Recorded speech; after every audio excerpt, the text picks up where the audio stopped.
Bienvenue dans cette nouvelle édition du QG News. Voici les titres de l'actualité. La première Assemblée nationale de la Troisième République ivoirienne a fait sa rentrée solennelle ce lundi 3 avril. Les 255 députés élus en décembre 2016 se sont réunis à l'Assemblée pour un discours inaugural de Guillaume Soro, président de l'Assemblée nationale. Au Niger, le président Mahamadou Issoufou assure qu'il ne briguera pas de troisième mandat. L'annonce a été faite ce 1er avril, date qui marque le premier anniversaire de son second mandat dont le programme a été déroulé. Et en Guinée, la livraison d'une cargaison d'engrais phosphatés promise par le Maroc a débuté. Un premier chargement a été réceptionné ce samedi 1er avril par le Premier ministre guinéen Mamadou Youla. Rentrée solennelle pour les parlementaires en Côte d'Ivoire. Les députés de la première législature de la Troisième République se sont retrouvés à l'Assemblée nationale pour préparer les travaux de leur législature. Les précisions dans ce reportage de notre correspondant Olivier Conan. Début du travail législatif en Côte d'Ivoire pour les députés de la mandature 2016-2021. En attendant le projet de loi du gouvernement et les propositions de loi de leurs pairs, les députés se sont retrouvés pour préparer le travail parlementaire à venir. La rentrée qui a eu lieu ce lundi 3 avril 2017 a surtout été marquée par le discours de Guillaume Soro, président de l'Assemblée nationale. Un discours très apprécié par les députés. Un discours sous le socle de la cohésion, sous le socle de l'union, et vraiment un appel à l'élévation de chacun, au dépassement de chacun pour aller vers la paix, vers la réconciliation des cœurs. Je crois que c'est un message assez fort qui est vraiment le fondement du développement si nous voulons vraiment aller vers le développement. Malgré le temps, malgré les actions menées, il subsiste encore des résistances dans la marche vers la réconciliation, et donc il a invité d'abord les parlementaires à œuvrer dans ce sens, mais aussi l'ensemble de la population à rechercher ardemment la paix. Du côté du Front populaire ivoirien, principal parti de l'opposition, qui ne compte que 3 députés, on attend de voir les intentions de réconciliation nationale se traduire en actes. Selon eux, le pays doit approfondir la démocratie pour atteindre le progrès. Nous considérons vraiment notre présence à l'hémicycle comme les prémices de ce retour souhaité de la paix dans notre pays, de ce processus de réconciliation et de ce processus politique inclusif qui permettra à la Côte d'Ivoire de tourner la page de toutes les violences du passé et de créer une nouvelle page, une page de paix, de stabilité, d'unité nationale, de liberté, de démocratie pour tous. L'Assemblée nationale compte 255 députés élus en décembre 2016. C'est le début de la première législature après le vote de la nouvelle constitution le 30 octobre 2016, instaurant la Troisième République en Côte d'Ivoire. Les députés béninois se sont réunis ce mardi 4 avril à l'Assemblée nationale pour se prononcer sur le principe d'une révision de la Constitution. Si le vote est positif, il repartira en commission pour être examiné sur le fond. Dans le cas contraire, le projet de révision initié par le président Patrice Talon sera classé. Le président nigérien Mahamadou Issoufou a annoncé qu'il ne briguera pas un troisième mandat. Une annonce faite le jour de la célébration des 1 an de son second mandat. Il démontre ainsi son engagement à respecter la constitution de son pays, le Niger. Les détails avec Fraten Dakia Yisenga.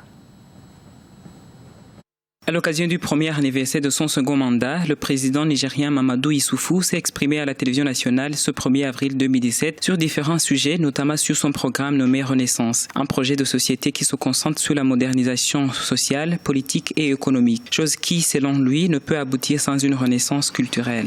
La renaissance culturelle, ce n'est pas du folklore. La renaissance culturelle, c'est puiser dans les valeurs internes comme externes qui peuvent servir les 3 modernisations, identifier les contre-valeurs qui peuvent freiner cette modernisation. C'est pour cela d'ailleurs que nous avons besoin d'un certain nombre d'acteurs qui peuvent permettre de diffuser les valeurs qui concernent notre société ou de lutter contre les contre-valeurs. Le président de la République a aussi eu l'occasion de parler de défis de son projet et de clarifier quelques zones d'ombre de son programme. Pour ceux qui pensent qu'il va être tenté de vouloir modifier la Constitution pour un troisième mandat, il a déclaré son attachement pour une alternance démocratique et sa plus grande ambition pour le futur du Niger. Selon des analystes, la limitation du nombre de mandats présidentiels à 2 dans la Constitution est inviolable. Je pense que cela est une évidence, parce qu'au regard de l'écriture constitutionnelle, le président de la République n'a aucune possibilité, même s'il le veut, de pouvoir modifier la Constitution en vue de briguer un troisième mandat. Les dispositions de l'article 47 alinéa 1 de la Constitution du 25 novembre 2010 sont très claires. L'article 47 dit en son premier alinéa que le président de la République est élu pour un mandat de 5 ans renouvelable une seule fois.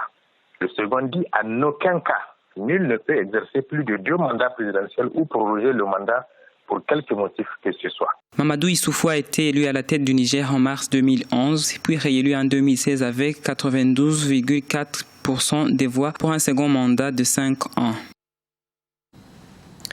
La campagne agricole 2017-2018 s'annonce positive pour la Guinée. En effet, la direction de l'Office chérifien des phosphates a remis officiellement aux autorités guinéennes la première cargaison de 25 000 tonnes d'engrais sur un total de 100 000 tonnes prévues ce samedi 1er avril. Cette livraison s'inscrit dans le cadre d'un protocole d'accord signé en février entre le Maroc et la Guinée. Les précisions de notre correspondant Emmanuel Milimono.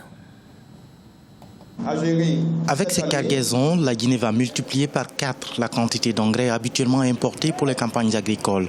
Celle de 2017 aura donc sa particularité, 75 000 tonnes supplémentaires d'engrais par rapport aux années précédentes.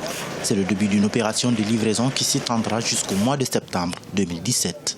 Historiquement, la Guinée consommait entre 20 et 25 000 tonnes d'engrais par an.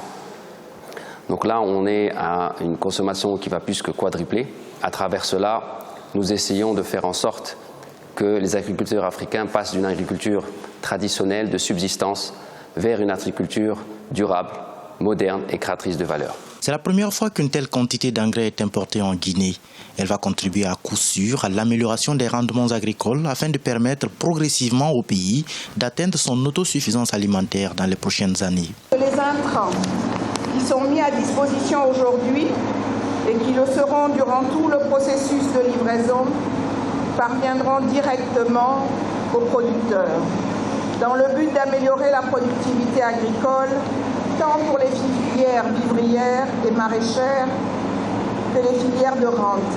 Comme je l'ai rappelé tout à l'heure, cette coopération s'est nouée au plus haut niveau avec l'engagement personnel des 2 chefs d'État. Aujourd'hui et en très peu de temps, nous avons vu la concrétisation de ces engagements, de cette volonté politique manifestée par nos 2 chefs d'État. Comme je le disais, nous nous réjouissons de cette coopération sud-sud, de cette coopération entre pays africains, mais aussi de cette coopération dans le secteur rural, puisque notre pays est un pays avant tout rural. Au regard du nombre de Guinéens qui travaillent dans ce secteur.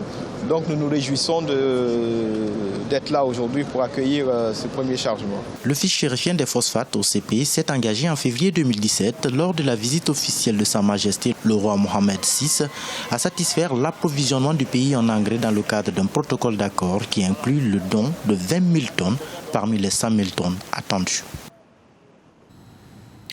La crise économique s'accentue en Égypte. L'inflation a grimpé de près de 30% en janvier, 3 mois après que le gouvernement ait décidé de laisser flotter sa monnaie.